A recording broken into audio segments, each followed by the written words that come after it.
Welcome to my channel, Animated Study. If you want to connect these computers, how you will connect? So you require the minimum cable and you can connect all four computers.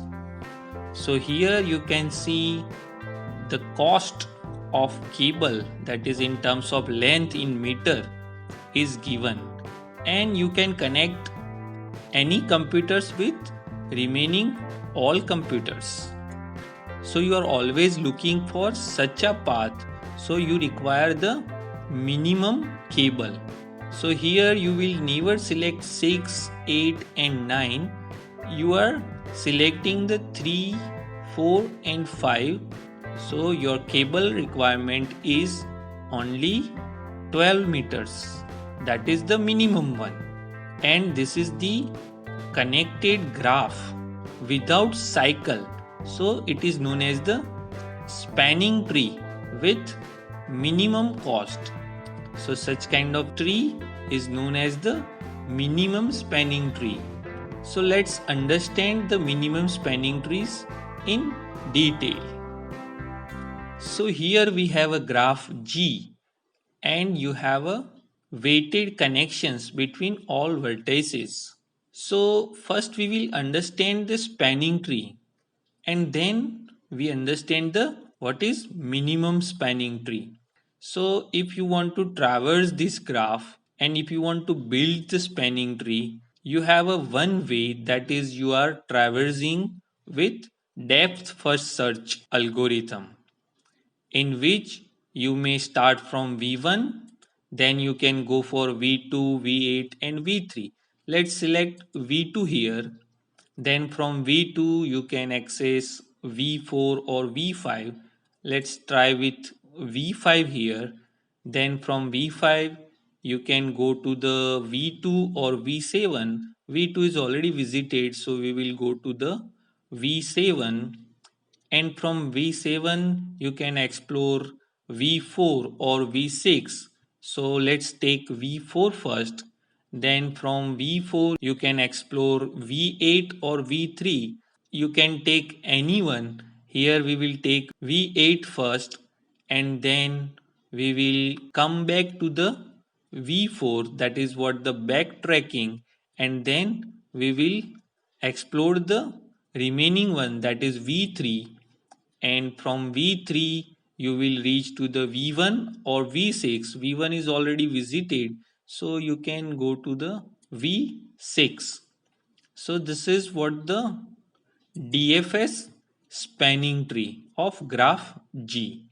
Other techniques to get spanning tree is the breadth first search, in which you are starting from V1 and then you are exploring the first level, that is V2, V8 and V3. So let's try with V2 first. Then you are inserting adjacent node of V2 like V5 and V4 in the queue, and before going into that you are exploring the V8 because that is in first level, and you are exploring the V3. After that you are deleting the node from queue, you are exploring V5 here, then you can explore the second level node V4, then you have inserted V6 also from the V3 node, so we will move to the V6 because it is also in the second level, and then you are moving to the third level and you are getting the V7. So this is what the BFS spanning tree of G. Now you are getting the sum of all weights in the DFS spanning tree of graph G. It is 18 here, and if you talk about the sum of weight in the BFS spanning tree, you are getting 22 here.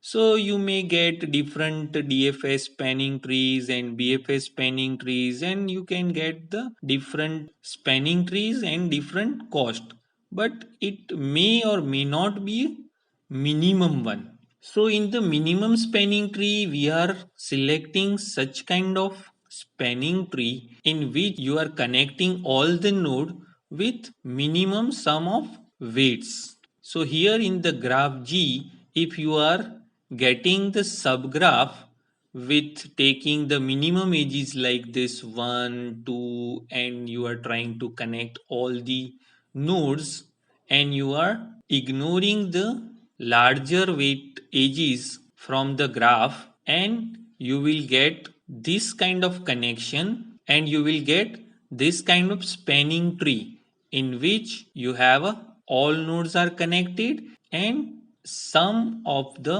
weights, that is 3 plus 2, that is 5 plus 2, that is 7, 8, and 4, 12, plus 2, 14, plus 1, 15. So that is minimum here. So such kind of spanning tree with minimum sum of weight is known as the minimum spanning trees. So what is the spanning tree? So we will see here, spanning tree is nothing but connected subgraph from G. So here S is the spanning tree because it is connected and it is subgraph of G. Second thing is all vertices of G you are taking in this spanning tree. So G have 8 vertices. So all 8 vertices are available in the spanning tree. Third point is you have a number of vertices minus 1 edges. So here you have a 8 vertices up to V1 to V8. So here you can count the edges, that is 1, 2, 3, 4, 5, 6 and 7. That is V minus 1 edges. And last thing, that is sum of weights is minimum. So you have a different spanning trees like DFA spanning trees, BFA spanning trees, and this is the spanning trees with the least sum of weight. So that is known as the minimum spanning trees. So you have a several algorithms to find the minimum spanning trees. So in the next video we will see algorithm like Kruskal algorithms and Prim's algorithms to find the minimum spanning tree. So keep watching the video, and that's all for minimum spanning trees. So if you like this video, please subscribe my channel and share the video and press the bell icon for my new video notifications. Thanks for watching.